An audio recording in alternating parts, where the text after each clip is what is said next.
अस्सलाम वालेकुम।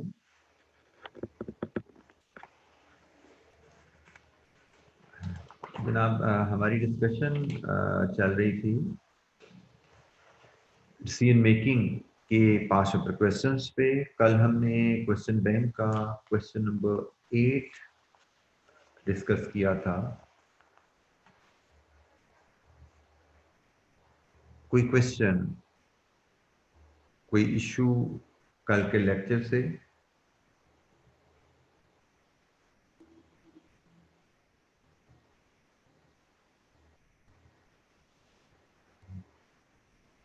Rashid, question number 7 जी chemicals की बात कर रहे हैं।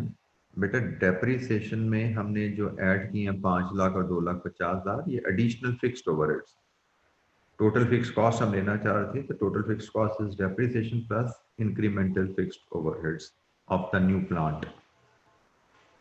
2.5 लाख है एक्सपेंशन का जो प्लांट है उसके मंथली फिक्स्ड ओवरहेड, और 5 लाख है अगर आप रिफाइनिंग का प्लांट लगाते हैं उसके फिक्स्ड ओवरहेड। जी, कोई सवाल डिसीजन मेकिंग के एरिया से? मजीद हमें प्रैक्टिस क्वेश्चन अभी कंटिन्यू करने हैं।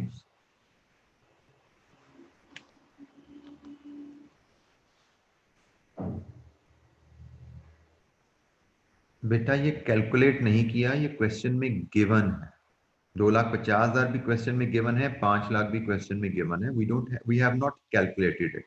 क्वेश्चन अगर ध्यान से पढ़ेंगे तो प्रॉब्लम वहीं पे निकलती है आप लोगों की ज्यादा, कि you don't try to read the question. This is available in the question.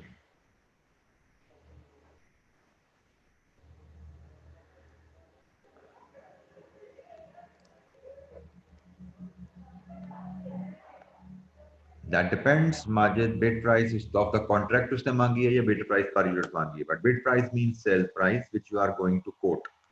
अब उसने पर यूनिट मांगी है या कॉन्ट्रैक्ट की मांगी है, that depends in the question. Requirement क्या है? There is no hard and fast rule. Bid price का मतलब ये होता है, बिड प्राइस का मतलब सेल प्राइस होता है। सेल प्राइस उसने पर यूनिट मांगी है या उसने फॉर द कॉन्ट्रैक्ट मांगी है।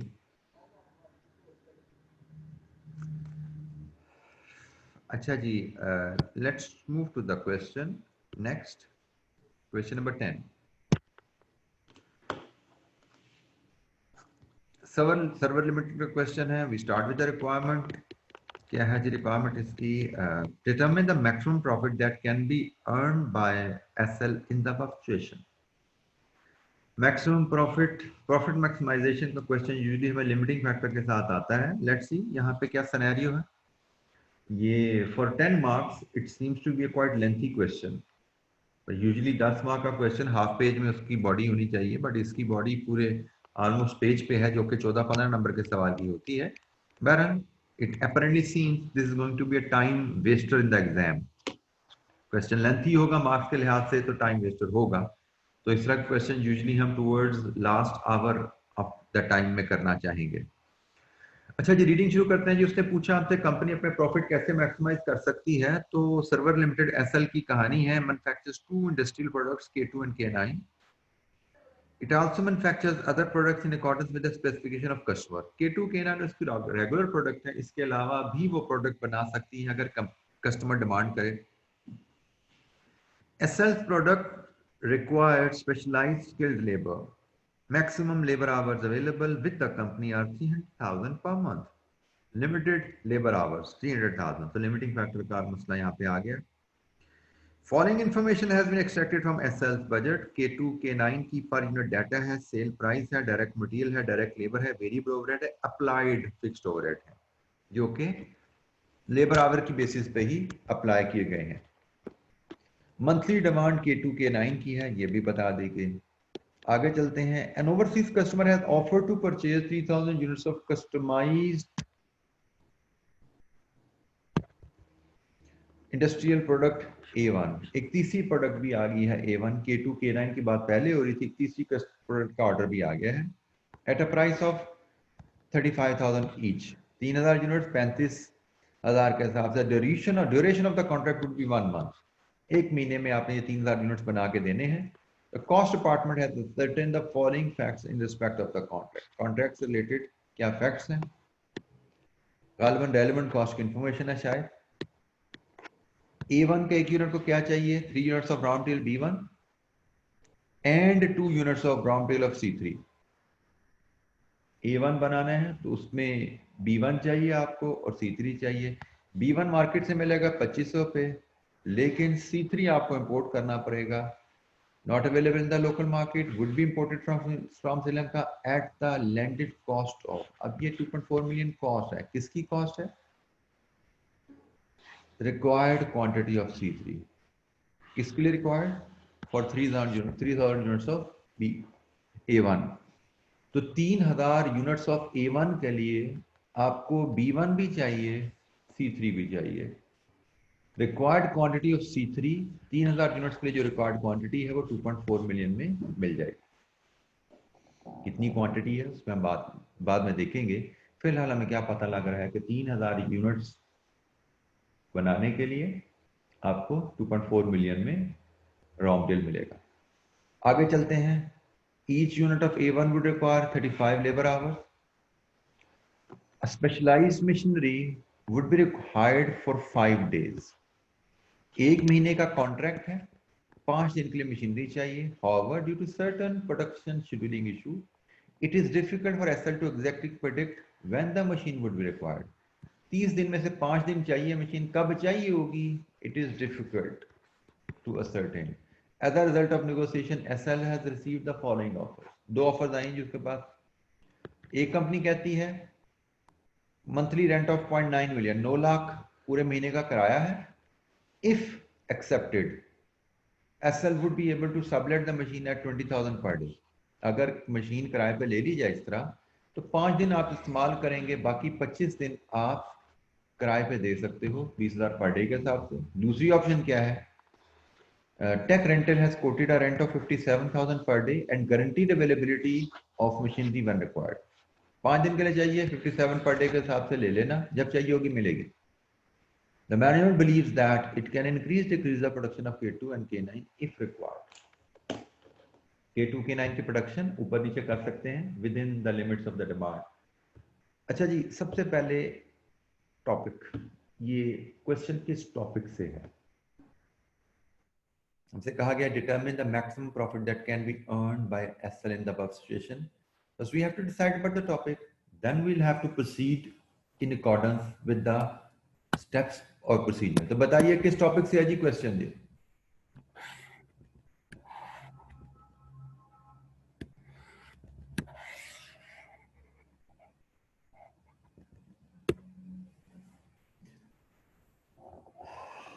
This is a limiting factor scenario. ठीक है जी, this is a limiting factor scenario. Limiting factor में ऑप्टिमल प्रोडक्शन प्लान हमें बनाना है। 3 प्रोडक्ट्स की ऑप्शन हमारे पास आ गई, हमें 1 महीने का ऑप्टिमल प्रोडक्शन प्लान बना के इनको देना है, जिसमें हमारे पास K2, K9 और A1 3 प्रोडक्ट्स की ऑप्शन अवेलेबल है। ठीक हो गया। सो हमें प्रोडक्शन प्लान बनाना है K2, K9 एंड A1। तो स्टेप्स आपके पास आने चाहिए लिमिटिंग फैक्टर सिनेरियो के।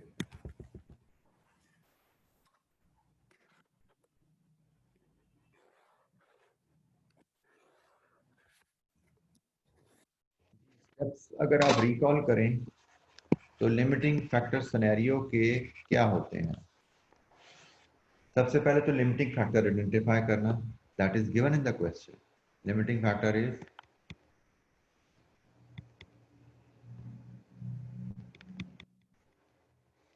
इधर लिमिटिंग फैक्टर, ये this is limiting factor labour hour. तो step number 1 identify limiting factor, done हो गया। Step number 2 calculation contribution per unit for each product. Contribution per unit for each product. और contribution क्या होता है, प्राइस माइनस वेरिएबल कॉस्ट। तो जनाब हम सबसे पहले कंट्रीब्यूशन की तरफ चलते हैं। हम प्राइस लाते हैं रुपीस पर यूनिट और इसमें से लेस कर देते हैं variable cost. We should get to the contribution. तो प्राइस फीड कीजिए। K2 की प्राइस गिवन है क्वेश्चन में रेडीली 16,500, K9 की प्राइस गिवन है क्वेश्चन में 26,000। A1 की प्राइस क्वेश्चन में readily available 35,000। Variable cost,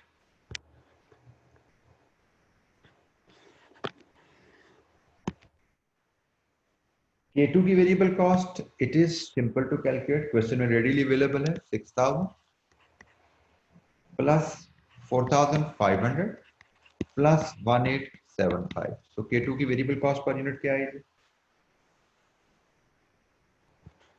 12375। K9 की variable cost it is again readily available 8,000 plus 7,500 plus 3125। कितनी बनी जी? 18625। और पीछे अब रहेगी हमारे पास A1 की वेरिएबल कॉस्ट,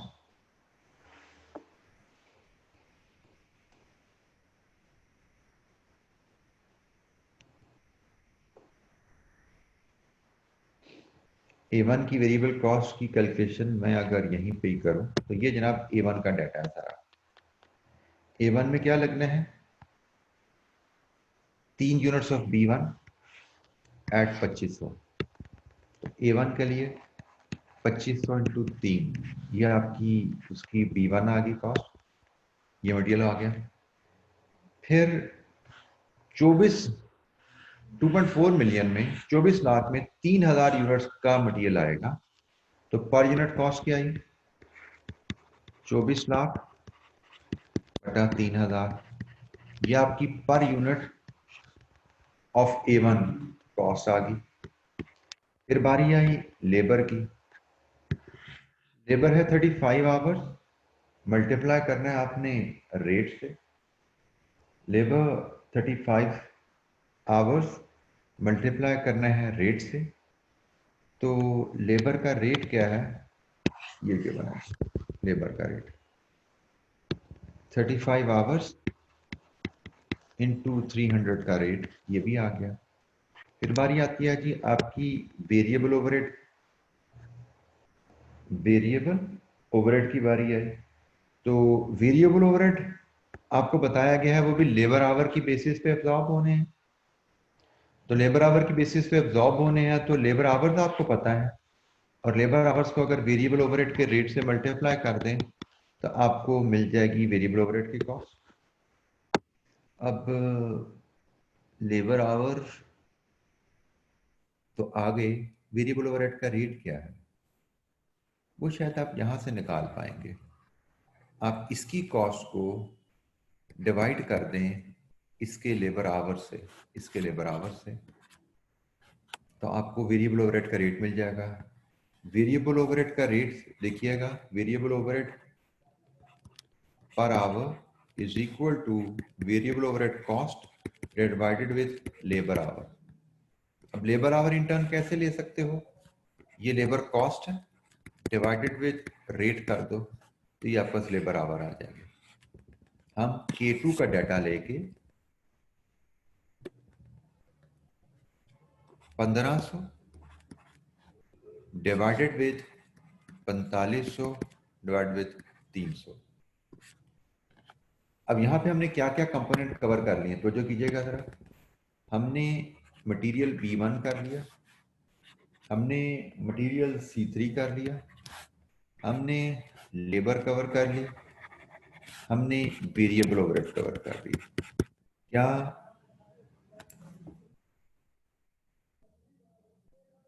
1500 फिक्स कॉस्ट नहीं है? किस 1500 की बात कर रहे हैं बेटा? सॉरी, हाँ जी बेटा बिल्कुल ठीक कहा आपने।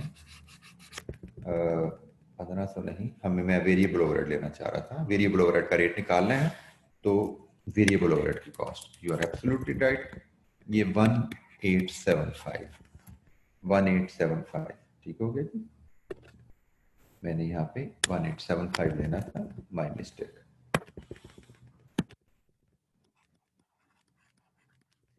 वेरिएबल दोबारा देख लीजिए, वेरिएबल ओवरहेड रेट कैसे आया?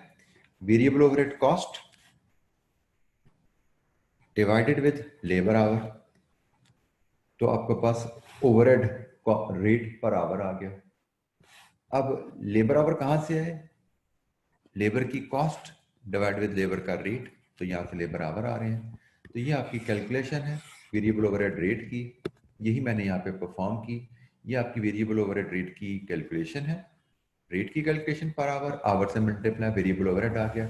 एक कॉस्ट हमारी मजीद रह गई है, ये हमारी K2 की कॉस्ट होगी, ये हमारी K3 की कॉस्ट होगी, K9 की कॉस्ट होगी सॉरी, और ये अब हम कॉस्ट A1 की बात कर रहे हैं। A1 की कॉस्ट में एक कॉस्ट हमारी रह गई है।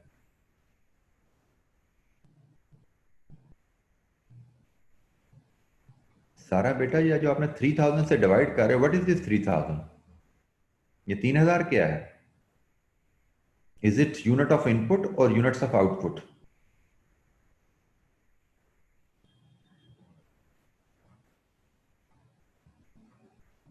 तो जब आप इनपुट कॉस्ट को आउटपुट के यूनिट से डिवाइड कर रहे हैं तो what are you getting?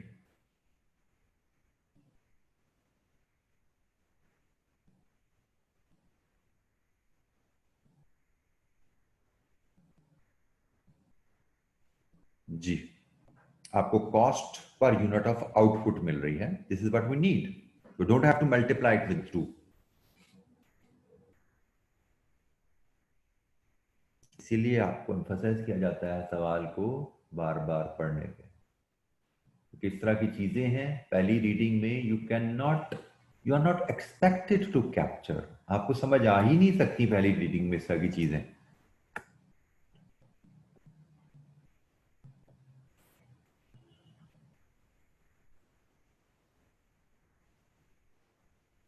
Ji any question, कोई सवाल और?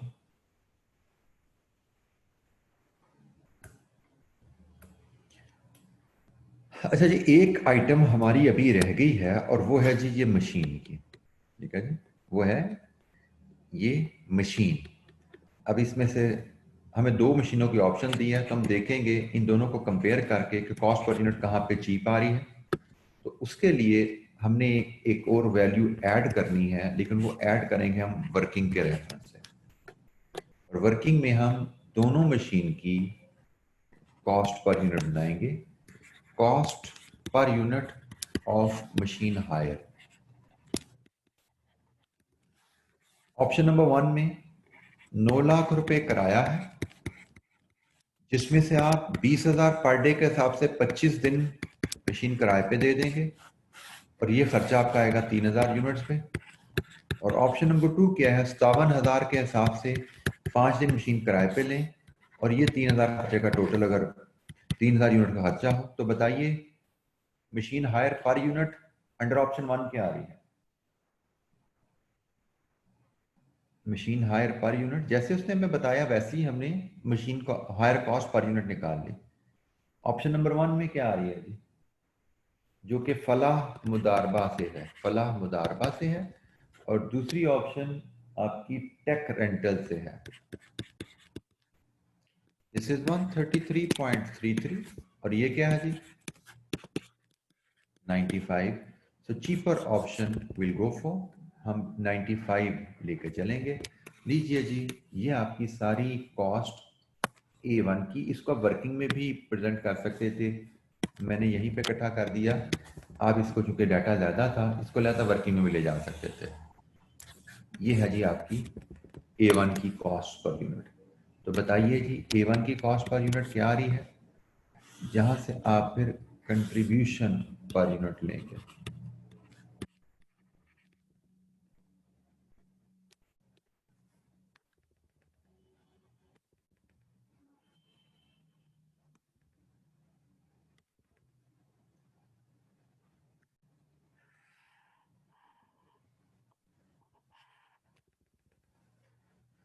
जी कोई सवाल? टोटल करके बताइए आपकी cost, variable cost per unit A1 की क्या आ रही है? Highlighted figures.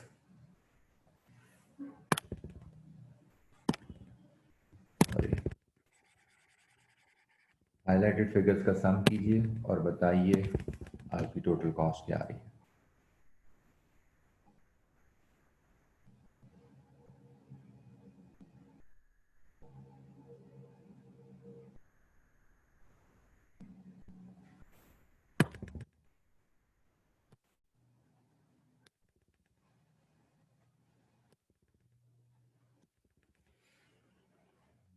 वर्किंग दिखाएं, कौन सी वर्किंग दिखाएं भाई?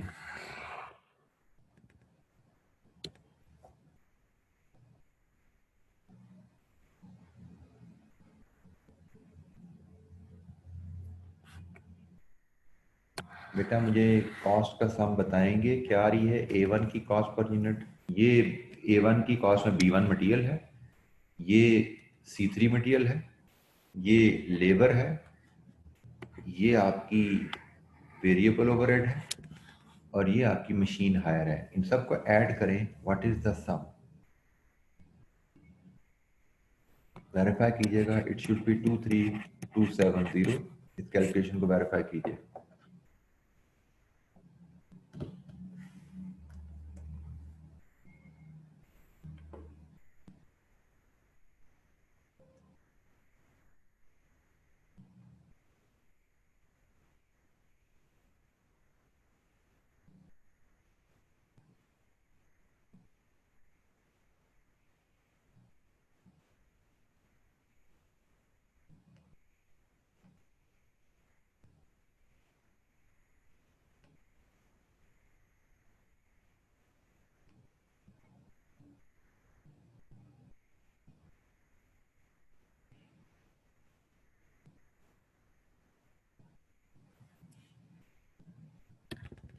कंट्रीब्यूशन पर यूनिट बताइए जी।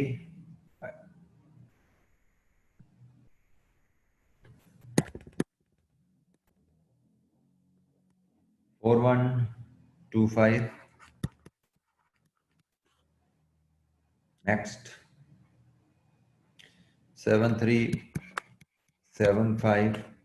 नेक्स्ट 11730। कंट्रीब्यूशन पर यूनिट आ गया। इसके बाद नेक्स्ट स्टेप क्या आता है जी हमारा? Limiting factor per unit. तो लिमिटिंग फैक्टर क्या था हमारा? हमारा लिमिटिंग फैक्टर था जी लेबर आवर्स। तो हमें अब चाहिए labour hours per unit. A1 के लेबर आवर्स तो रेडीली अवेलेबल थे और बाकी लेबर आवर्स हमें बनाने पड़ेंगे।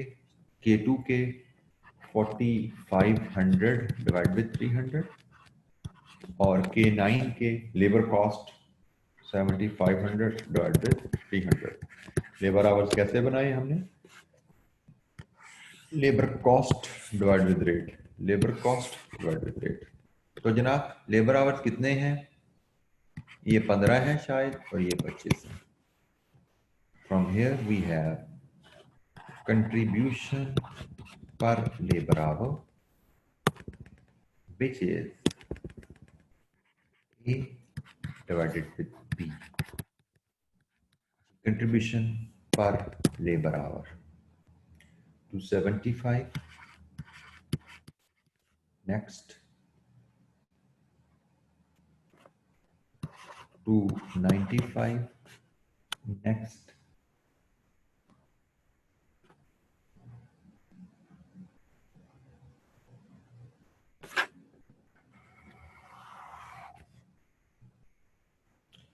335 और इसके बाद आ जाती है आपकी प्रोडक्शन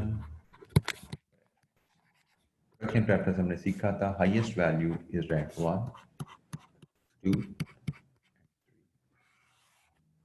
प्रोडक्शन प्रेफरेंस आपके पास है। Now you can prepare production plan which will be profit maximising production plan. Any question? यहां तक कोई चीज समझ नहीं आई पूछिए।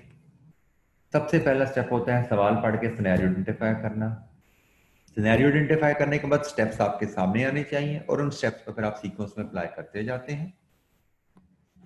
अब हम आखिरी स्टेप पे आ गए हैं प्रोडक्शन प्लान, जिसमें हम देखते हैं हमारे पास अवेलेबल मशीन लेबर आवर्स कितने हैं?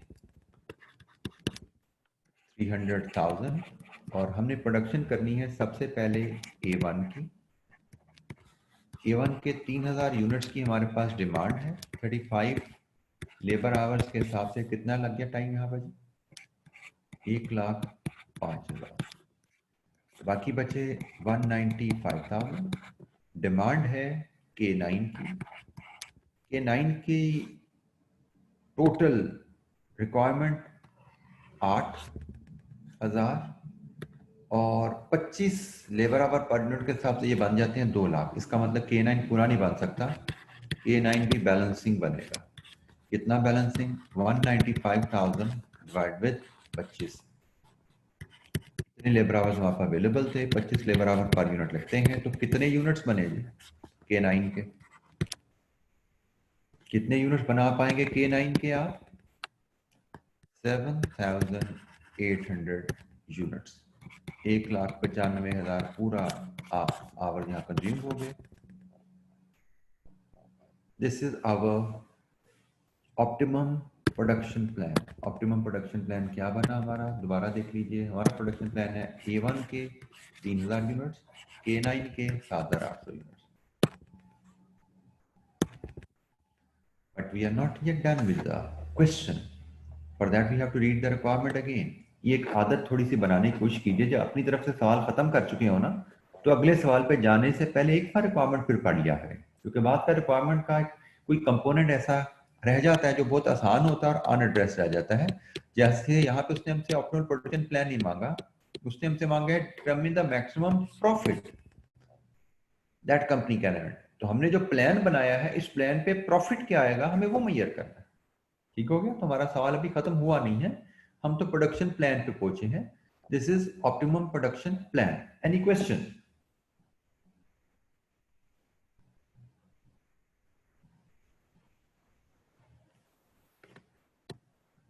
इस पे प्रॉफिट क्या आएगा अब हमें वो मेजर करना है जो कि हमारी असल रिक्वायरमेंट है।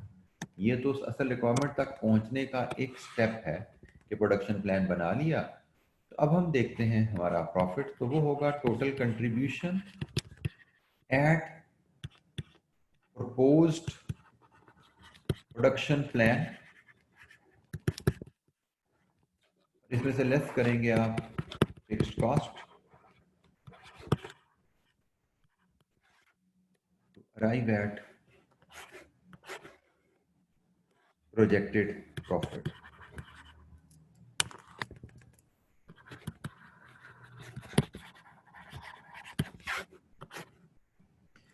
कंट्रीब्यूशन A1 के 3,000 यूनिट्स हैं और A1 का कंट्रीब्यूशन पर यूनिट हमने कैलकुलेट किया था यहाँ पे 11,730। 11,730 प्लस K9 के 7,800 यूनिट्स हैं और K9 का कंट्रीब्यूशन हमने लिया था यहाँ पे 7,375 रुपीज इन मिलियन में बता दीजिएगा, को काफी बड़ी वैल्यूज होने जा रही है। हमारा टोटल कंट्रीब्यूशन क्या बनता है एट प्रपोज्ड प्लान?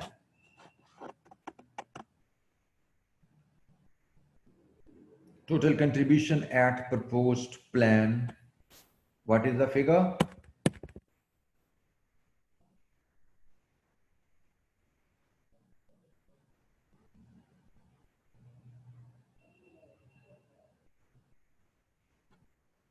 $92.72। 2 डेसिमल तक काम करें अगर तो it is 92.72 million.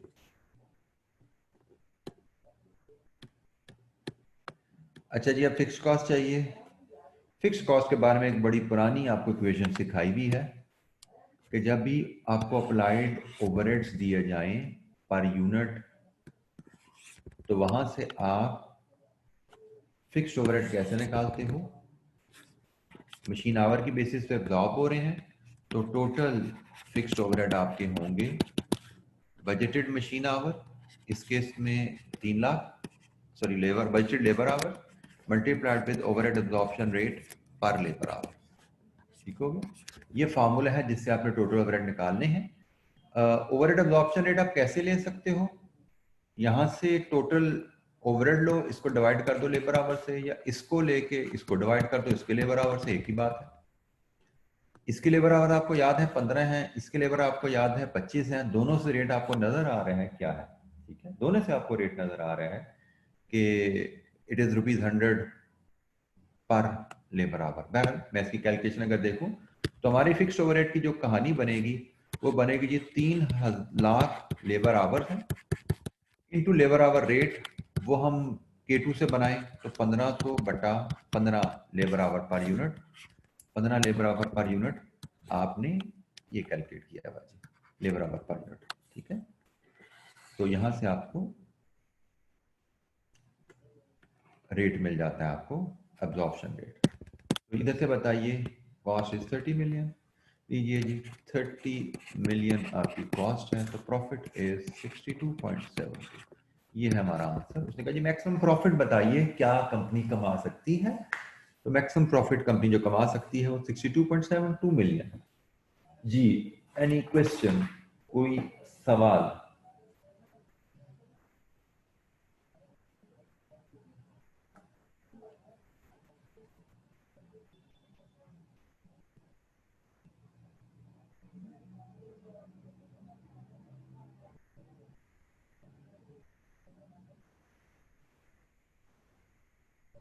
Any question?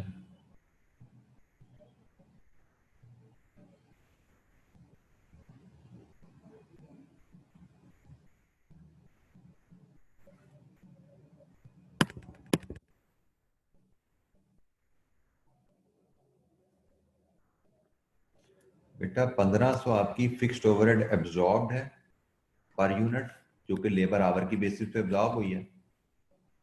तो ये बेसिकली कैसे आई होगी, OAR पर आवर पर लेबर आवर, OAR पर labour our into labour hour. तो आपको OAR चाहिएगा तो वो कैसे निकालोगे, टोटल कॉस्ट को डिवाइड कर दोगे लेबर आवर से। तो मैंने टोटल कॉस्ट को लेबर आवर से डिवाइड किया, मुझे ओवरहेड एब्जॉर्प्शन रेट पर लेबर आवर मिल गया। ओवरहेड एब्जॉर्प्शन रेट पर लेबर आवर है ये फिक्स्ड ओवरहेड एब्जॉर्प्शन रेट पर लेबर आवर यहां से हम मेजर कर रहे हैं। ये फिक्स्ड ओवरहेड एब्जॉर्प्शन रेट पर लेबर आवर है, इसको मल्टीप्लाई कर रहे हैं टोटल लेबर आवर से जो आपकी बजटेड या कैपेसिटी गिवन है, ये आपके टोटल फिक्स्ड ओवरहेड्स आ रहे हैं। जी एनी क्वेश्चन, कोई सवाल? और ये इक्वेशन में अगर आपको याद हो तो मैंने चैप्टर नंबर 1 पढ़ाते हुए आपको सिखाई थी, लेकिन अभी भी आप लोग माशाल्लाह ऐसे हैं जो पूछते हैं जी कैसे आई, कहां से आई। ये मैंने आपको टोटल फिक्स कॉस्ट की इक्वेशन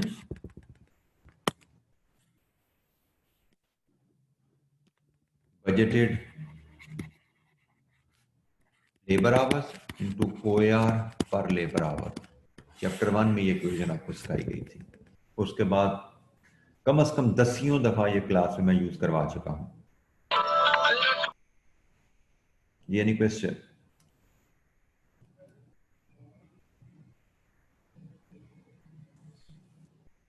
कोई कैलकुलेशन, कोई चीज समझ नहीं आई, पूछिए।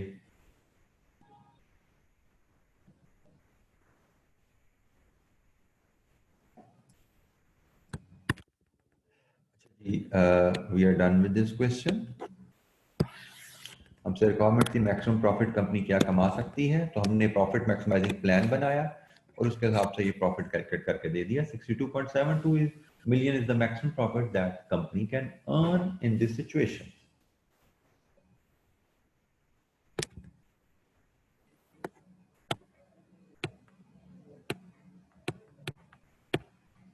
अच्छा जी, क्वेश्चन नंबर 11 एक छोटा सा क्वेश्चन है 9 मार्क्स का, half pager question, question number page 476 पे, autumn 18 question 3। Autumn 18 question 3 requirement क्या है, advise SNPL whether it should outsource component beta or not, make or buy decision है, आउटसोर्सिंग डिसीजन है। कंपोनेंट बीटा क्या company outsource करे, outsourcing का असूल ध्यान में ले आइए। आउटसोर्सिंग का असूल क्या होता है, आप कॉस्ट ऑफ आउटसोर्सिंग को कंपेयर करते हो इन हाउस वेरिएबल कॉस्ट से और एट्रीब्यूटेबल फिक्स कॉस्ट से, which will be saved if product is outsource. ठीक हो गया, ये असूल आपके जहन में आ गया। अब हम इस असूल के मुताबिक इस सवाल को पढ़ते हैं। Snooker Private Limited manufactures the component beta, which is used as input for many products. The current requirement of beta is 18,000 units per annum. Currently, production of beta is as follows: per unit material, labor, variable overhead, fixed overhead. Per unit data है, fixed overhead OAR है, ठीक है, याद रखना है। अच्छा जी, ये total cost आ गई। इसके बाद का सप्लायर है recently offered SNPL to supply beta at 7,000 per unit. The management has nominated a team to evaluate the offer, which has gathered the following information. Majid information हमें कुछ दी जा रही है जी। ये आपकी आउटसोर्सिंग कॉस्ट है, ये आपकी वेरिएबल और फिक्स कॉस्ट की इंफॉर्मेशन है जो इन हाउस प्रोडक्शन में आ रही है। आगे पढ़ते हैं। There is a shortage of labour, however some of the labour would become available due to outsourcing of beta. Beta outsource अगर किया तो लेबर फ्री हो जाएगी, which would be utilized for the production of a product Z. The estimate selling price of Z is 5,800 per unit, whereas production cost would be as follows. Z की production cost क्या है? Material, labor and variable overhead. Outsourcing of beta and production of Z would result in net reduction in fixed cost, fixed manufacturing overheads by 1.9 million. अच्छा जी, तो जो से जरा बात सुनिएगा। It is not simply outsourcing the CM. अगर simple outsourcing the CM होता है तो आप कंपेयर करते हो कॉस्ट ऑफ आउटसोर्सिंग को सेविंग से। कौन कौन सी सेविंग से? एक variable cost of in house production और एक एट्रीब्यूटेबल या अवॉइडेबल फिक्स कॉस्ट है। ये असूल आपने पहले ही पढ़ा हुआ है, ठीक है, लेकिन इस केस में इससे थोड़ी सी बात आगे जा रही है, इसलिए मैंने आपको पहले भी कहा है लकीर का फकीर नहीं बनना होता। इसमें बात आगे क्या जा रही है कि उसने कहा जी जब आप आउटसोर्स करोगे तो आपका जो लेबर टाइम स्पेयर हो जाएगा, जो लेबर आवर्स अवेलेबल होंगे उसमें आप नई प्रोडक्ट जी बना के बेच पाओगे। इसका मतलब आउटसोर्सिंग के साथ एक एडिशनल सेविंग जो आ रही है वो कंट्रीब्यूशन फ्रॉम सेल ऑफ जी है। तो कॉस्ट सिर्फ एक आ रही है आउटसोर्सिंग की, सेविंग यहां पे रूटीन में दो आती हैं, लेकिन इस क्वेश्चन से हमें पता लग रहा है कि यहां पे एक एडिशनल सेविंग भी आ रही है। तो यहां से हम नेट देखेंगे कॉस्ट क्या है या सेविंग क्या है, फिर हम रिकमेंड करेंगे आउटसोर्सिंग करनी है कि नहीं करनी। क्लियर हो गई जी बात?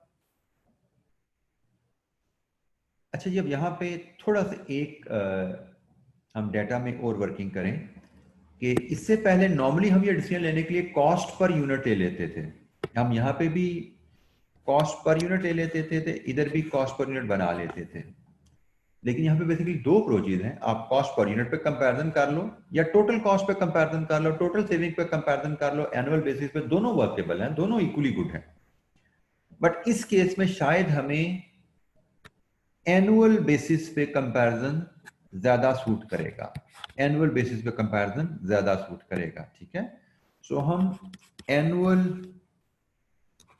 बेसिस पे कंपैरिजन करने जा रहे हैं। क्यों? You will soon get to know. अभी चूंकि आपका एक्सपीरियंस थोड़ा कम है, आपको क्वेश्चन पढ़ के अंदाजा नहीं हुआ, मुझे क्वेश्चन पढ़ते हुए अंदाजा हो रहा है कि दो अप्रोचेज हो सकती हैं, एक पर यूनिट बेसिस पे कंपैरिजन हो सकता है, एक एनुअल बेसिस पे हो सकता है। मुझे यहाँ पे क्वेश्चन पढ़ते हुए अंदाजा हुआ कि एनुअल बेसिस पे कंपैरिजन ज्यादा आसान है। जैसे attributable fix cost saving given है क्वेश्चन में 1.9 मिलियन, मैं रुपीज इन मिलियन में ये डाटा ले लेता हूँ, फिगर्स बड़ी हो रही हैं, तो 1.9 मिलियन एक सेविंग ये है। वेरिएबल कॉस्ट की वर्किंग भी मैं यहीं पे बना लेता हूं। वेरिएबल कॉस्ट पर यूनिट हमारी कितनी है?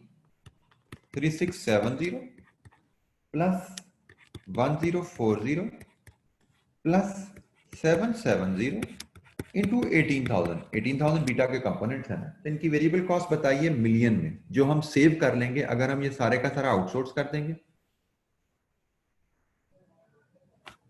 जी, वेरिएबल कॉस्ट जो आउटसोर्सिंग करने से हम बचा पाएंगे। 18,000 यूनिट्स हम नहीं बनाएंगे तो 18,000 यूनिट्स की वेरिएबल कॉस्ट हमें बचेगी। कितनी कॉस्ट बचेगी जी, मिलियन में बताइएगा।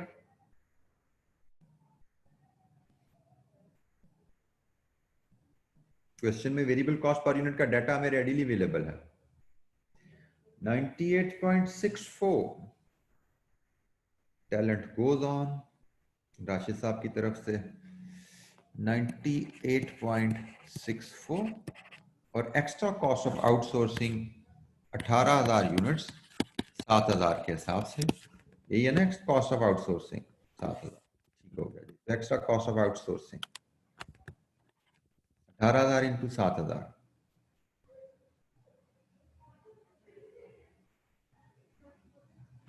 It is 126। ठीक हो गया जी। अब आखिरी वर्किंग हमारी रहेगी है कंट्रीब्यूशन फ्रॉम जी। इसके लिए हम एक वर्किंग बना लेंगे क्योंकि ये स्ट्रेट फॉरवर्ड कैलकुलेशन नहीं है, इसमें थोड़ा सा हमें काम करना पड़ेगा। और वो काम कैसे होगा, वर्किंग वन में अगर आप जाएं, वो काम होगा कि आप लेंगे पहले प्राइस, इसमें से लेस करेंगे मटेरियल, लेबर और क्या खर्चा है, ओवरहेड्स, वेरिएबल ओवरहेड्स। यहां से आप इसका लेंगे कंट्रीब्यूशन पर यूनिट और फिर आप मल्टीप्लाई करेंगे इसको वॉल्यूम से कि कितने यूनिट्स आप बेचेंगे, तो आपको मिलेगा टोटल कंट्रीब्यूशन फ्रॉम जी। ये कंट्रीब्यूशन हमें ऊपर लेकर जाना है। ये सारा डाटा क्वेश्चन में अवेलेबल है, तो डालना शुरू करते हैं। जी की प्राइस गिवन है जी, देखते जाइए। 5800 प्राइस रुपीज में 5800। जी की मटेरियल कॉस्ट गिवन है क्वेश्चन में 2600 पर यूनिट, 2600 पर यूनिट। जी की लेबर कॉस्ट गिवन है क्वेश्चन में 20% more than labour as compare to beta. तो बीटा की कॉस्ट लेबर ये है, इससे 20% ज्यादा। तो भाई तकरीबन गिवन वाली बात ही होगी ना, 1040 इंटू 1.2, 20% ज्यादा। कितनी बनी है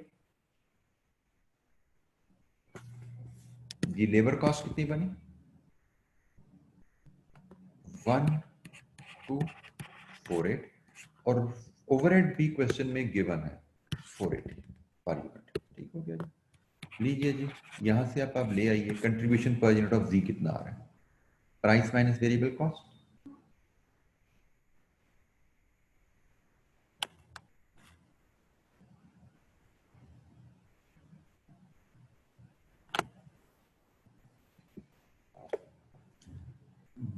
वन 472। अब तो जो कीजिएगा, आखिरी वर्किंग हमारी रह गई है यूनिट्स। हम कितने यूनिट्स बना पाएंगे बेचने के लिए। आपने देखिएगा जी, आपने 18,000 यूनिट्स बीटा के बंद किए और इससे जो लेबर टाइम अवेलेबल हुआ, 18,000 यूनिट से जो लेबर टाइम अवेलेबल हुआ उससे हम जी बनाने हैं।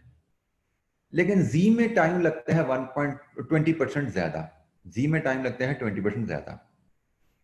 तो लेट्स अज्यूम 18,000 यूनिट्स अज्यूम कर रहा हूं मैं, हमें आवर पर यूनिट गिवन नहीं है, हमें बीटा के आवर पर यूनिट गिवन नहीं है। मैंने चूंकि अब हिसाब किताब करना है तो मुझे अज्यूम करना पड़ेगा। मैं अज्यूम करता हूं बीटा का एक यूनिट बनाने में अगर 1 घंटा लगता है तो मेरे पास टोटल लेबर आवर कितने स्पेयर होंगे, इतने। और जी बनाने में फिर कितना टाइम लगेगा, 1.2, 20% ज्यादा लगता है टाइम।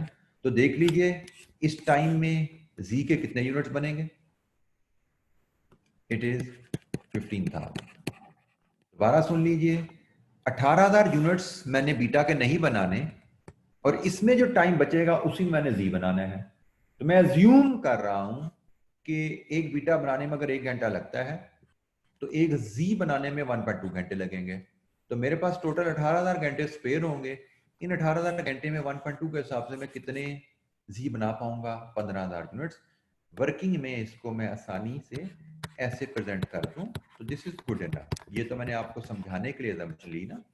वर्किंग में this is good enough presentation. मुझे 1.2 1 आवर की assumption बताने की जरूरत नहीं है, वो मैंने सिर्फ आपको समझाने के लिए बताया कि भाई ऐसा रिलेशनशिप जब वेरिएबल का गिवन हो तो आप इस तरीके से इसको सॉल्व कर सकते हैं। इसको इक्वेशन आगे लंबे तरीके से भी किया जाता है जी, उसका टाइम x है तो इसका 1.2x होगा, तो x कितना है तो 1.2x कितना हुआ, एंड सो ऑन। वो लंबी कहानी भी है, हमें उसकी जरूरत नहीं है। We need to be quick and we need to be efficient in dealing with percentages and proportion. लीजिए टोटल कंट्रीब्यूशन बताइए, ये रुपीज इन मिलियन में बता दीजिएगा मुझे अब आप। 22.08 रुपीज इन मिलियन में है, इसको अब हम यहाँ पे सेव फीड करेंगे 22.08 and then we take the total. This is the cost of outsourcing, these are the benefits of the outsourcing. What is the net, net करके बताइए नेट क्या आ रहा है जी। कॉस्ट नेगेटिव फिगर है, बेनिफिट्स पॉजिटिव है, सम कीजिए, what is the net, is it cost? Answer is yes, it is cost 3.38 million. हमसे इसमें पूछा वेदर कंपनी शुड आउटसोर्स, तो हमारा आंसर है no, company should not outsource. हमारा चूंकि नेट लॉस आ रहा है आउटसोर्सिंग में, so company should not outsource. This is our decision. जी एनी क्वेश्चन, कोई सवाल?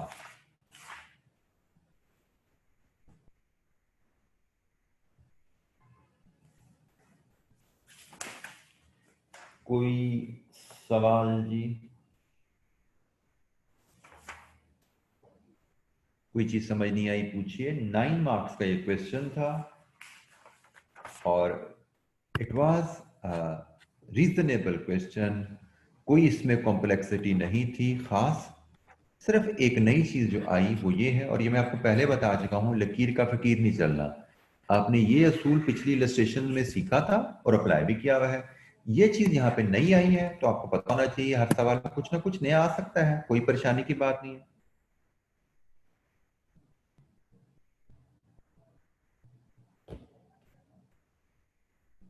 जी बेटा, पर यूनिट से करना चाहे कर लें, आपका डिसीजन यही आना चाहिए, बस दैट्स इट। ये डिसीजन आना चाहिए। पर यूनिट से थोड़ा कॉम्प्लिकेट होगा, हो जाता है, ऐसा नहीं कि हो नहीं सकता, बट मैंने जिसका कहा कि मुझे लगता है कि ज्यादा कन्वीनियंट है अगर हम टोटल अप्रोच पे चले जाएं। बेटा not given, if not given, फिर वो अगर वाले सवाल बेटा मैंने कहा ना पूछा करें। अगर नहीं गिवन तो अगर नहीं गिवन तो देख लेंगे, जब नहीं देगा तो कर लेंगे भाई। इसका मतलब अवॉइडेबल फिक्स कॉस्ट 0 है, हम यही समझेंगे फिर।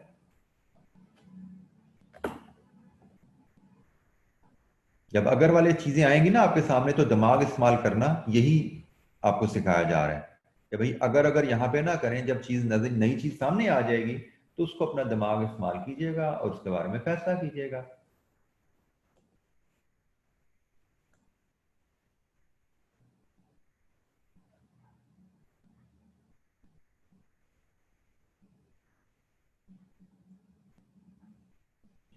जी एनी क्वेश्चन, कोई सवाल? Question number 11 we are done.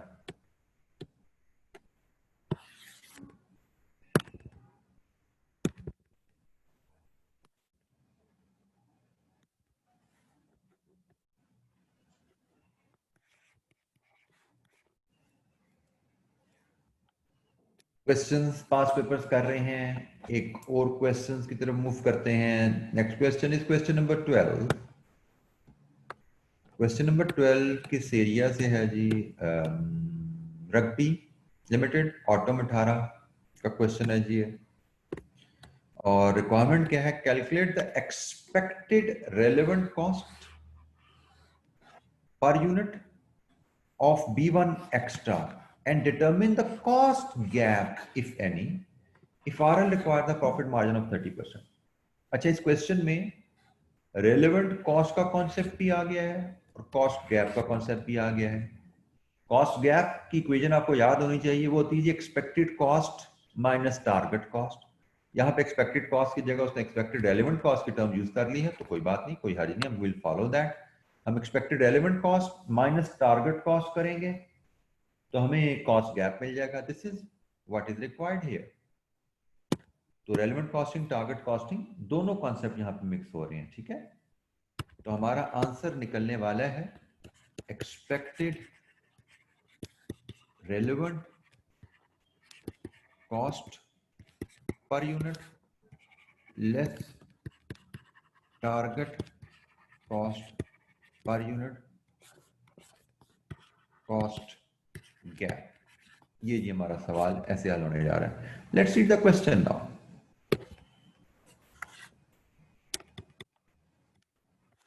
Rugby Limited is engaged in the manufacture of a product B1.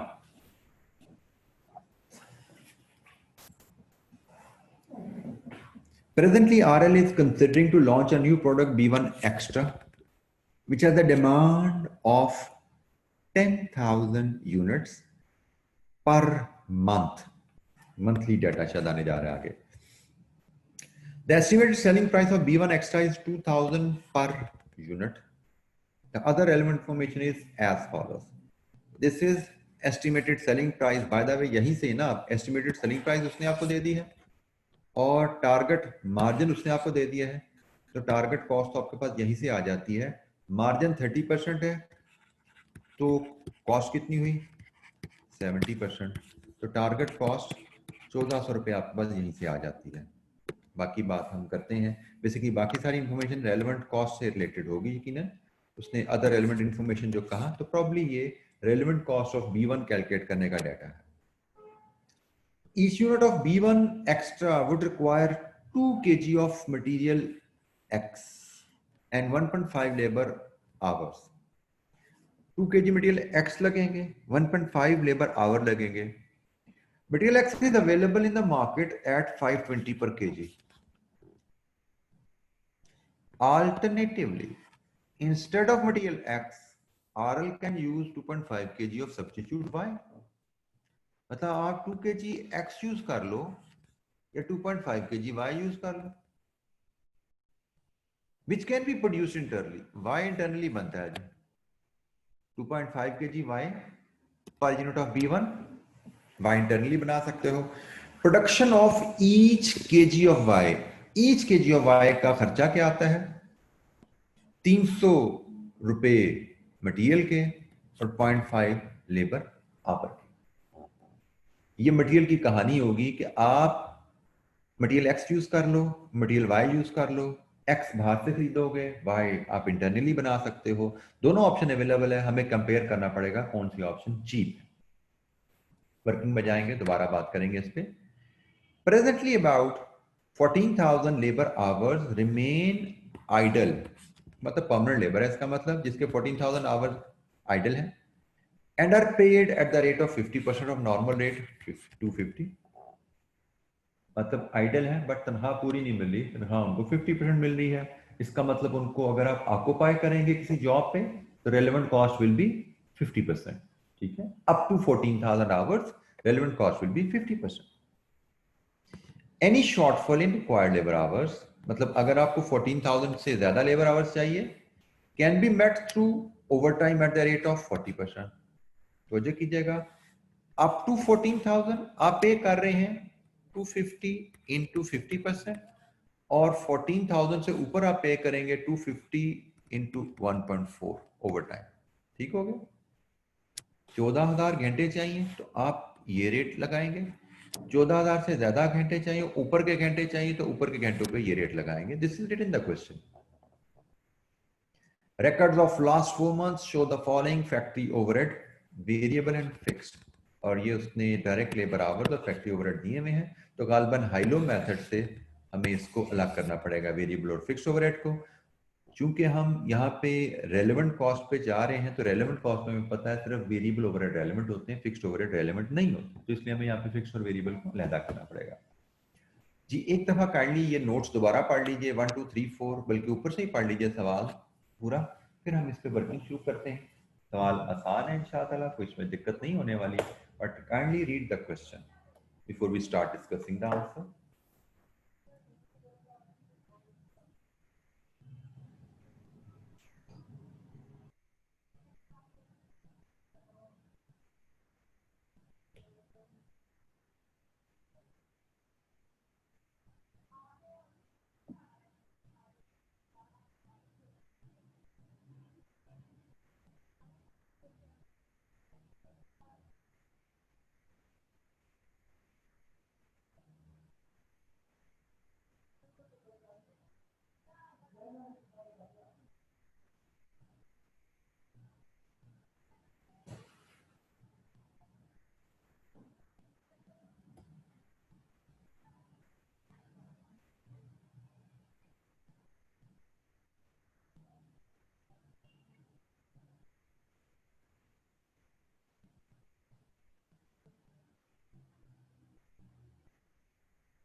अच्छा जी, वर्किंग वन हम बनाएंगे एक्सपेक्टेड रेलेवेंट कॉस्ट,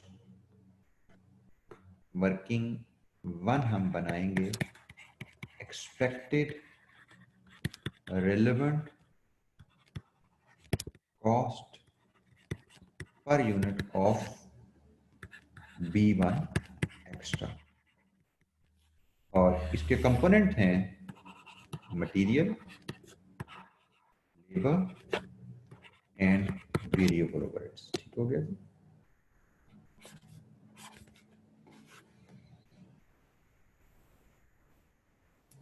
और मटेरियल कॉस्ट क्या होगी, उसके लिए रेलेवेंट पैरा 1 है, और हमें पता लगा इसमें दो मटेरियल को कंपेयर करना है, तो इसका मतलब हमें इसके लिए अलग एक और वर्किंग बनानी पड़ेगी, वर्किंग 1.1। तो let's do working 1.1 for material. और यहाँ पे क्या है कि यूजिंग x क्या कॉस्ट आएगी और यूजिंग y कॉस्ट क्या आएगी, material cost per unit of B1 extra. अगर हम x यूज करते हैं तो हमें कहा गया है 2 kg 520 के हिसाब से, 2 kg 520 के हिसाब से, इसका मतलब ये 1040 per unit.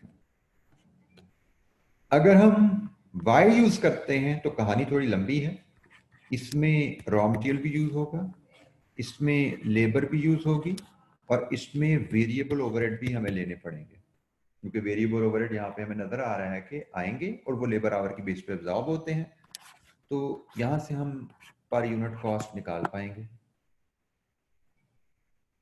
Raw material Y बनानी है तो 1 kg पे 300 घंटे लगते हैं, आपको 2.5 kg चाहिए, तो वाई बनाना है मटेरियल लगेगा 2.5 kg इंटू 300, ये बना जी कितना 750। लेबर बनानी, लेबर कितनी लगेगी 0.5 आवर पर केजी लगता है, आपको तो 2.5 केजी चाहिए, तो लेबर लगेगी जी 0.5 इंटू 2.5। ठीक हो गया। और लेबर का रेट क्या होगा, अब इसके लिए आपको तवज्जो चाहिए, क्योंकि लेबर की रेट हमने क्या बात की थी कि भाई लेबर का रेट अगर तो आपने 14,000 तक घंटे यूज करने हैं तो 250 का 50% होगा, अगर आपने 14,000 से ज्यादा आवर यूज करने हैं तो ज्यादा आवर्स पे रेट ज्यादा लगेगा। तो हम देखते हैं वाई बनाने के लिए हमें कितने लेबर आवर्स चाहिए, हमें वाई चाहिए कितना, हमें 10,000, हमें 10,000 यूनिट्स के लिए 2.5 केजी के हिसाब से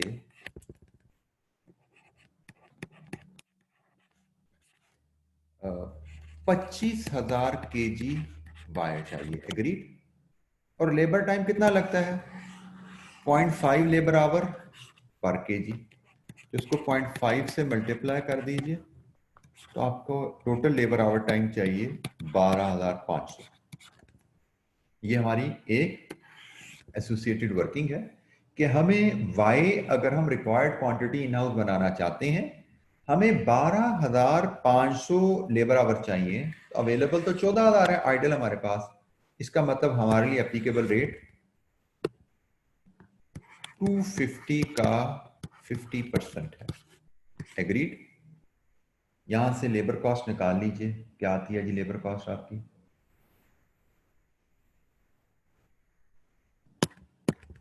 लेबर कॉस्ट, हाँ हाँ दोबारा देखिए कैलकुलेशन ठीक है जी या मैंने कोई गलती कर दी है, Rashid again 156.25, 156.25,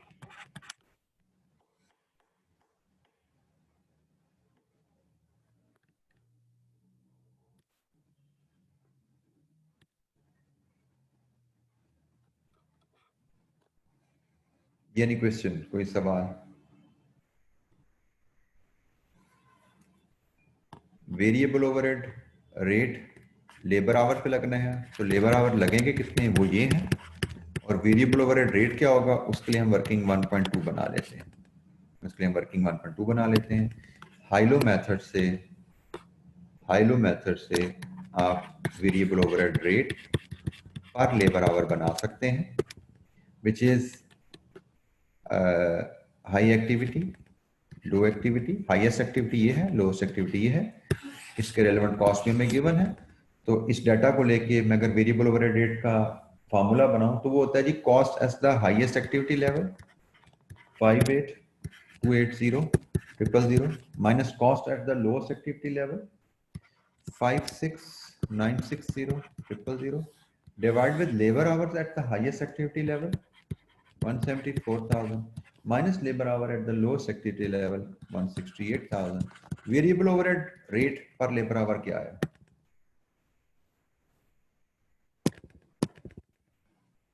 Variable overhead rate per labor hour क्या आया?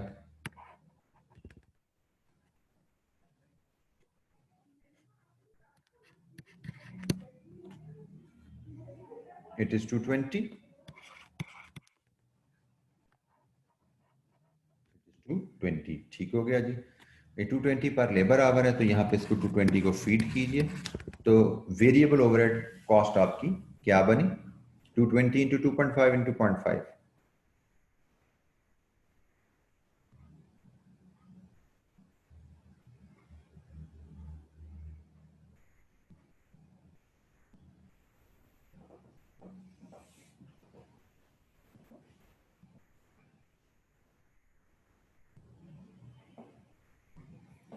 It is 275।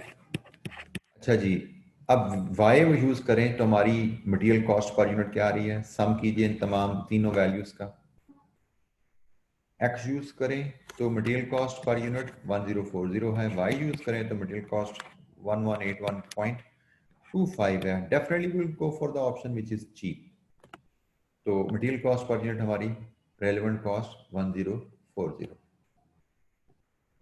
सवाल सीधा है, सिर्फ मैथमेटिक्स आपको यहाँ पे इन्वॉल्व किया जाता है थोड़ा चक्कर देने के लिए, अदरवाइज इस क्वेश्चन में कुछ नहीं है। बट यहाँ पे से मैथमेटिक्स क्या बना दिया वाई की कैलकुलेशन में, उसमें आइडल टाइम का जिक्र डाल दिया उसने, यहाँ पे एक यूनिट में 2.5 kg और डाटा फिर 1 kg ऑफ वाई के हिसाब से दे दिया। तो you have just have to be careful, कोई कॉम्प्लेक्सिटी इसमें नहीं है, आपको सिर्फ केयरफुली तवज्जो से काम करना है। तवज्जो से काम करेंगे तो कोई इशू इंशाअल्लाह नहीं आएगा जी। मटेरियल का डाटा हमारे पास आ गया, expected relevant cost of material क्या होगी, आ गई हमारे पास। एक्सपेक्टेड रेलेवेंट कॉस्ट में लेबर क्या होगी, उसके लिए वर्किंग 1.3 हम बनाएंगे, 1.1 और 1.2 हम बना चुके हैं, वर्किंग 1.3 हम बनाएंगे। एनी क्वेश्चन, कोई सवाल?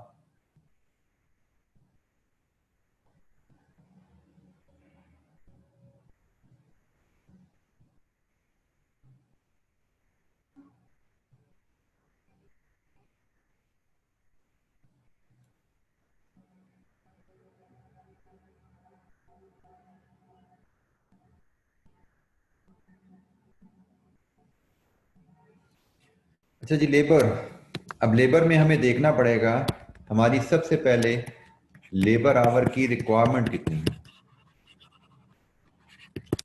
10,000 यूनिट्स हमें B1 एक्स्ट्रा के बनाने हैं और टाइम लगना है 1.5 labour our per unit B1 extra पे।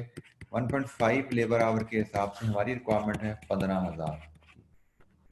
15,000 की हमारी रिक्वायरमेंट है, तो लेबर की कॉस्ट जो हमारी बनेगी वो 14,000 की अलहदा है। 14,000 की लेबर कॉस्ट हमारी अलहदा है, वो होगी 250 का 50%। और जो ऊपर के 1,000 आवर्स हैं इनकी कॉस्ट हमारी अलहदा होगी, वो होगी 250 इंटू 1.4, 40% ओवर टाइम है। और अगर इसको मैं टोटल 10,000 यूनिट से डिवाइड कर दूं तो लेबर कॉस्ट पर यूनिट मेरे पास आ जाएगी। कितनी आ रही है जी labour cost per unit?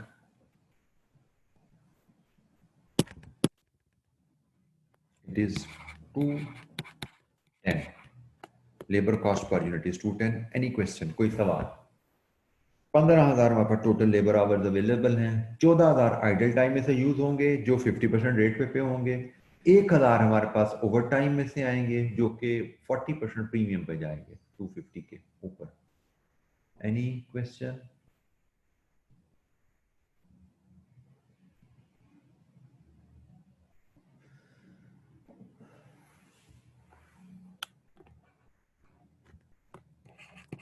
To 10 ले लिया जी। अब आखिरी फिगर रहेगी है वेरिएबल ओवरहेड की। तो वेरिएबल ओवरहेड पर unit is very simple, 1.5 labour hours चाहिए और 220 का रेट है, ये वर्किंग 1.2 से हमने लिया हुआ है, ठीक है। तो वेरिएबल ओवरहेड रेट कितना है आज? It is 330 I believe, 330। और यहां से फिर आप बना सकते हैं expected relevant cost per unit, it is 1580। Expected relevant cost is 1580। तो लीजिए जी 1580 को यहाँ फीड करें तो कॉस्ट गैप इज 180। लीजिए जी, we are done with the question. Any question? कोई चीज समझ नहीं आई पूछिए।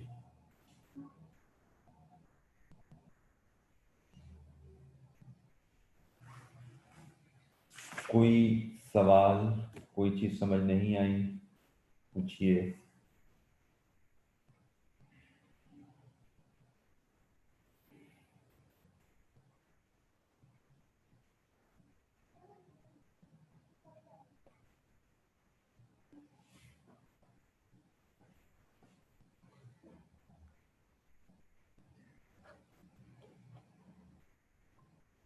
माजिद साहब, अगर आपने सवाल हमारे को आंसर को सही तरह फॉलो किया है तो हमने यहाँ पे क्या डिसीजन लिया था? क्या डिसीजन लिया जी मैंने? क्या मैं यहाँ पे वाई बना रहा हूँ? क्या मैं एक्स को यूज कर रहा हूँ या वाई को यूज कर रहा हूँ? What was the decision?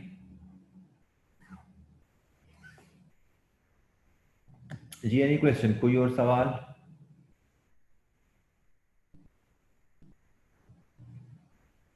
अब यहाँ पे आपकी, चलें अब आपने सवाल किया तो अब आपने ये ध्यान में रखना है बेटा कि अगर आपने वाई को यहाँ से चूज किया होता, अगर आपने यहाँ पे वाई को चूज किया होता तो 12,500 लेबर आवर तो 14,000 में से वाई में इस्तेमाल हो चुके होते। तो अगर वाली बात अगर आपके जेहन में आ रही है तो उसके बारे में कम से कम यहाँ पे आप सोच सकते हैं कि 12,500 यहाँ पे इस्तेमाल हो चुके होते, तो फिर हमारी लेबर कॉस्ट की कैलकुलेशन ये ना होती, फिर हमारी लेबर कॉस्ट की कैलकुलेशन बदल जाती। ये नहीं क्वेश्चन? कोई सवाल? जी बिल्कुल बेटा, जब ऐसा सिनेरियो आएगा तो फिर हम ऐसे ही करेंगे। मैं इसलिए आपको कहता हूं कि इन द अगर करके ना सोचा करो, जब सिनेरियो सामने आ जाएगा ना चीजें तो फिर हम उसको एवेल्युएट कर लेंगे इंशाल्लाह, provided we are in the habit of reading the question carefully. क्योंकि अगर से जो आप सिनेरियो डिस्कस करते हो जरूरी नहीं आपको वो सवाल एग्जाम में आए, आपको सवाल में एक नया सिनेरियो आना है और आपको आदत होनी चाहिए सवाल को अच्छी तरह पढ़ने की। सवाल को अच्छी तरह पढ़ोगे, सिनेरियो समझ पाओगे, और पढ़ के सोचने की आदत है तो उस नए सिनेरियो का, नए प्रॉब्लम का हल भी ढूंढ पाओगे इंशाल्लाह। जी एनी क्वेश्चन?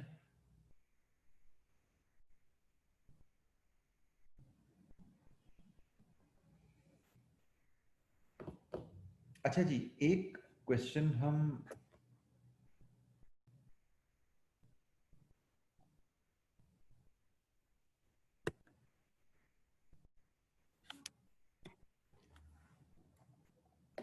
नेक्स्ट क्वेश्चन हम देखते हैं, क्वेश्चन नंबर 13।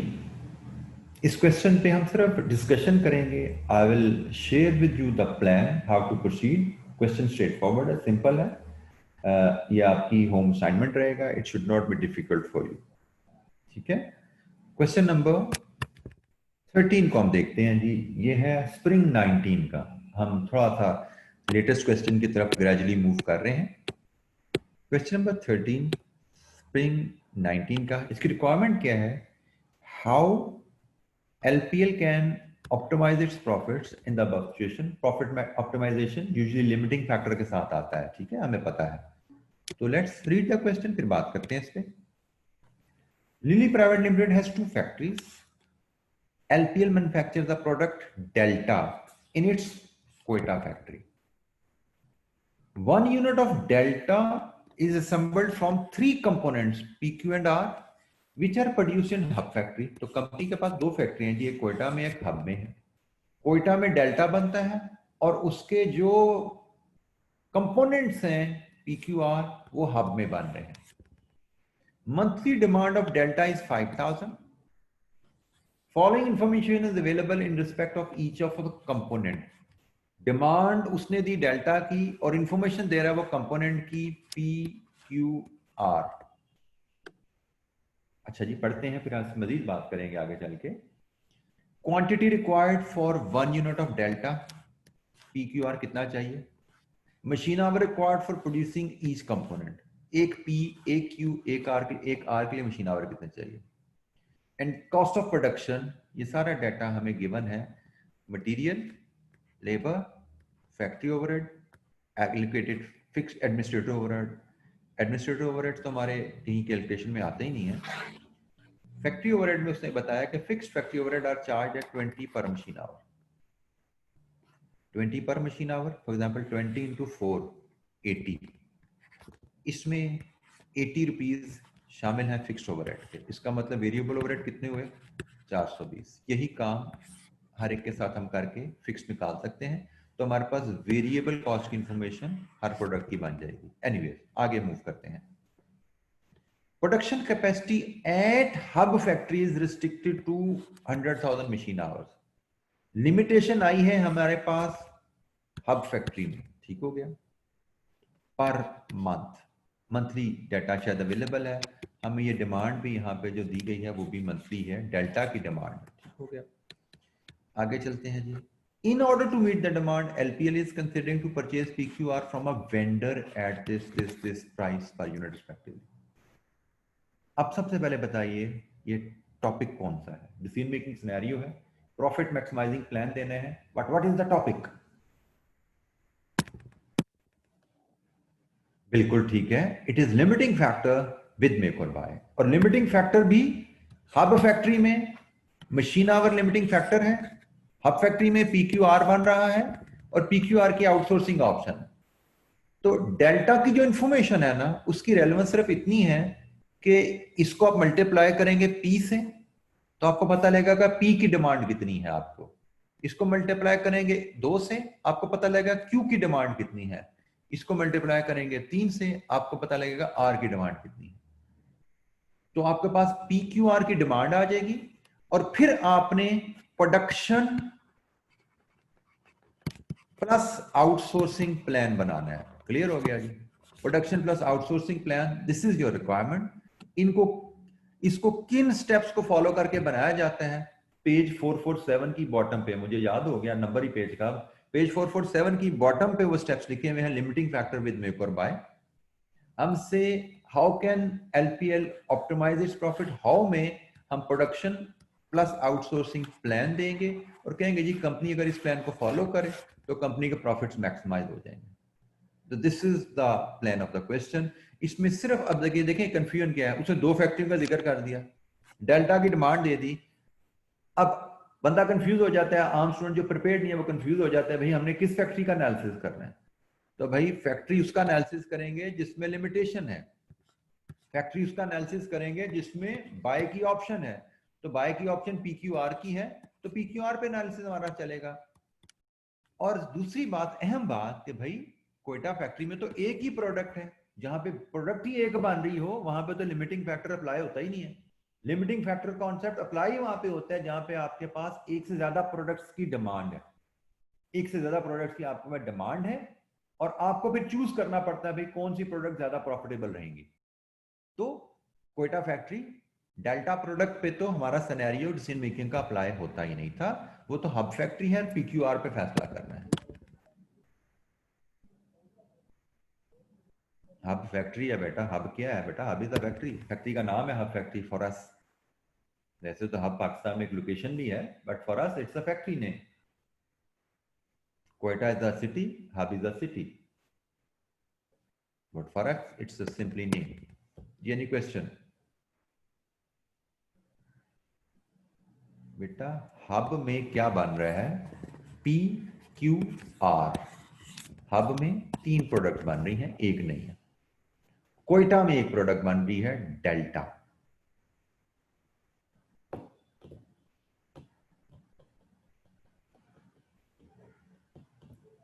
जी एनी क्वेश्चन? सवाल का मैंने आपसे स्ट्रक्चर डिस्कस कर लिया।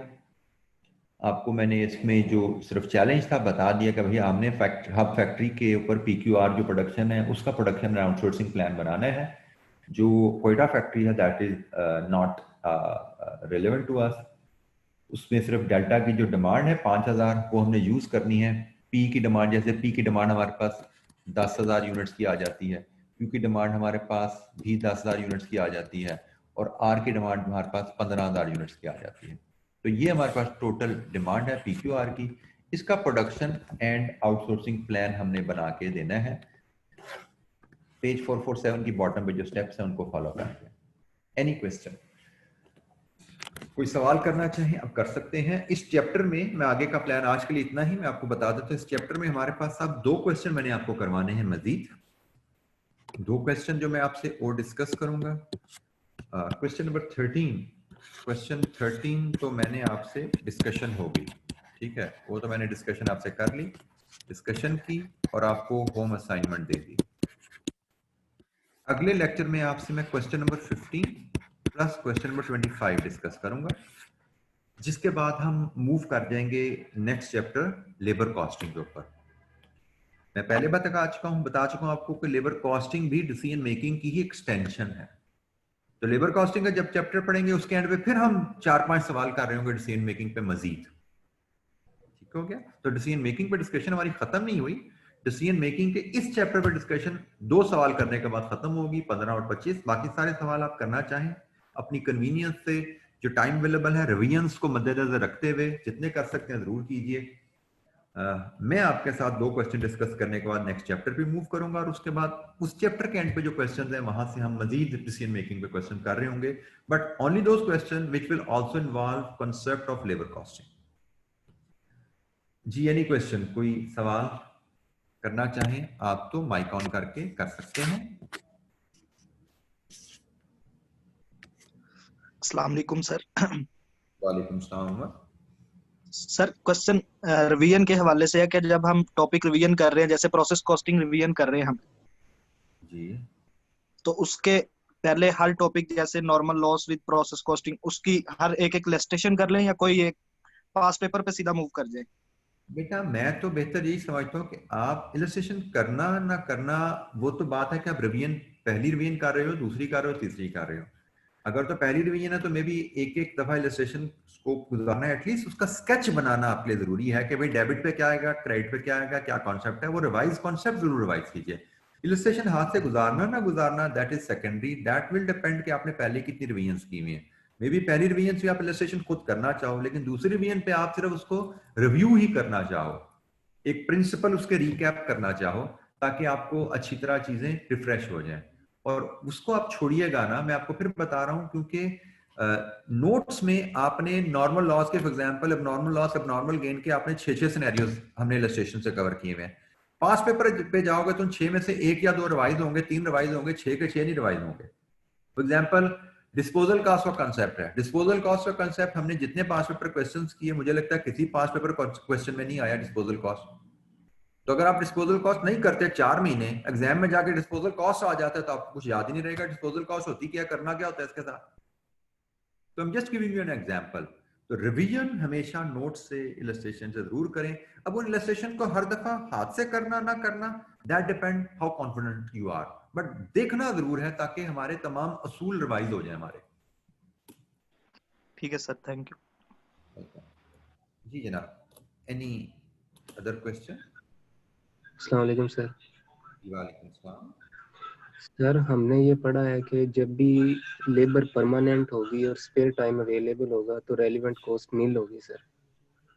जी हमने ट्री में बहुत पहले पढ़ा था सर बेटा, उसके बाद फूलों के नीचे से बहुत सा पानी बह चुका है। ये तो पहले दिन जब मैंने पढ़ाया था तब सिखाया था। पूछिए सवाल, आगे चलिए।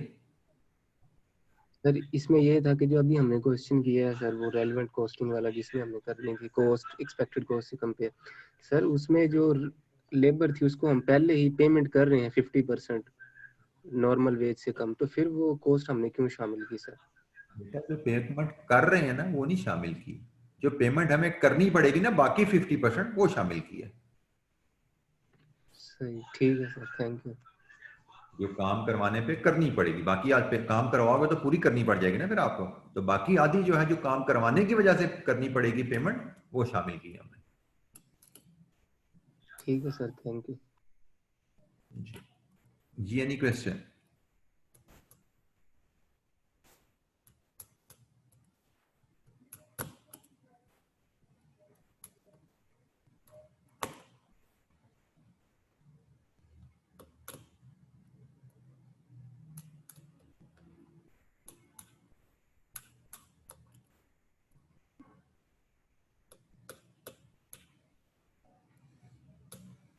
जी नोमान, डिस्पोजल कॉस्ट यकीन होगी क्वेश्चन नंबर 9 में, पॉइंट नंबर 2 में, लेकिन क्या ये जरूरी है जो बच्चा प्रोसेस कॉस्टिंग रिवाइज करे वो क्वेश्चन नंबर 9 भी जरूर देखे?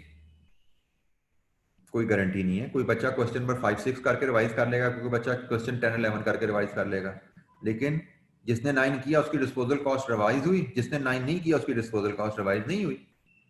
ठीक हो गया? तो यही मैं समझा रहा हूँ कि जब आप नोट्स और इलस्ट्रेशन पढ़ोगे तो सब कुछ रिवाइज हो जाएगा, लेकिन सवालों से सब कुछ रिवाइज नहीं होता, सवालों से सिलेक्टेड टॉपिक्स रिवाइज होते हैं।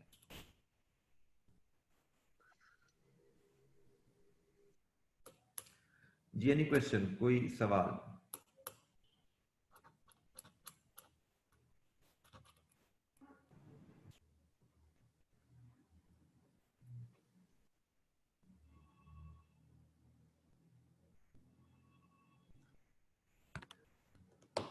अच्छा जी, आज के लिए इतना ही, बाकी इंशाल्लाह मंडे को मुलाकात होगी और हम आगे कैरी करेंगे इस चैप्टर को।